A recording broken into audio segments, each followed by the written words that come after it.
মাননীয় মুখ্যমন্ত্রী কেমনে আই তোমরা? মাননীয় মুখ্যমন্ত্রী আমার তো আয় না, কেমনে আইব?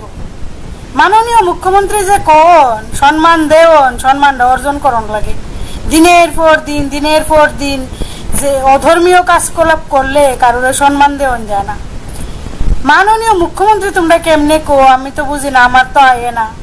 মুখ্যমন্ত্রী গিয়া হনুমান রে শ্রীরাম রে সন্তুষ্ট করতে ব্যস্ত, বহু লইয়া হেন হেন বিভিন্ন রাজ্যে ঘুরতেছে, পূজা দিতেছে, ত্রিপুরাবাসীর কল্যাণ কামনা করতেছে, মঙ্গল কামনা করতেছে। আর এদিক দিয়া রেল দিয়া ড্রাগ যাইতেছে, রেল দিয়া ফেন্সিডিল, রেল দিয়া 2 চাক্কা 3 চাক্কা 4 চাক্কা দিয়া না, 12 চাক্কা দিয়া না, মানে 50 চাক্কা 60 চাক্কা 100 চাক্কা দিয়া আইতেছে ফেন্সিডিল, কোটা গাজা।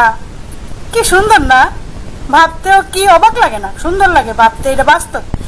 ভাবতে অবাক লাগুনের কিতা আছে? কদিন পরে দেওয়া যাবে স্কুলে ড্রাগসে ওই টিফিন বক্সের ভিতরে আছে না, বাচ্চারা প্রাইমারি স্কুলের ভিতরে দিয়ে দিব, তোরা টিফিন আনিস না বাইর থেকে, তোরা গাঁজা খা, ফেন্সিডিল খা, ইডি খা, স্কুলে দিয়ে দিব কদিন পরে। এটি RSS এর সংগঠন, তো কোম্পানির, তো RSS কোম্পানির প্রোডাকশন না, বিজেপি মানেই তো RSS কোম্পানির প্রোডাকশন।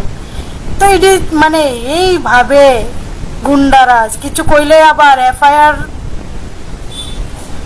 তন্ত্র কিছু কোন যেত না তারা রে। কইবাকে রে তুমি খাওয়ান পরন পাও আর না পাও, রাস্তাঘাট পাও আর না পাও, তোমার রাজ্য নেশায় শেষ হয়ে যাগা, ঘরে ঘরে নেশা, তুমি কিছু কইতে পারতা না, কইলেই তোমার মুখে সিফা দিয়া ধরবো। এই পরিমাণ ড্রাগস ঢুকতেছে ত্রিপুরাটার ভিতরে কার নির্দেশে? এইটুকু একটা রাজ্য, 1.5 ইঞ্চি একটা রাজ্য, এটা তার কি করতে পারে না। আবার মুখ্যমন্ত্রী এটা কয় মূর্খমন্ত্রী, হোক ডাক্তার হোক ইঞ্জিনিয়ার, সো কল ডাক্তার, কোনো লাভ নাই।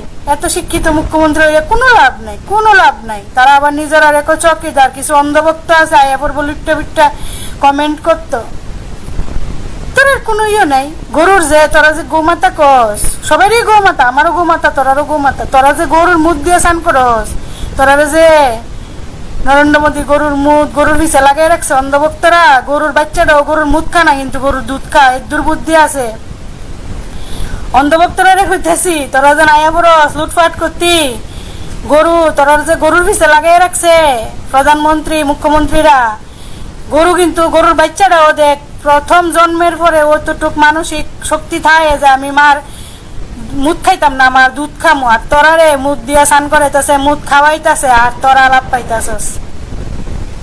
কি সুন্দর বাণিজ্য চলতেছে ত্রিপুরাটার ভিতরে ড্রাগসের, কি সুন্দর বাণিজ্য চলতেছে। আহা, এই দিনের লেগে তো মানুষ পাল্টাইছিল, ভাবো ত্রিপুরাবাসী, ভাবো।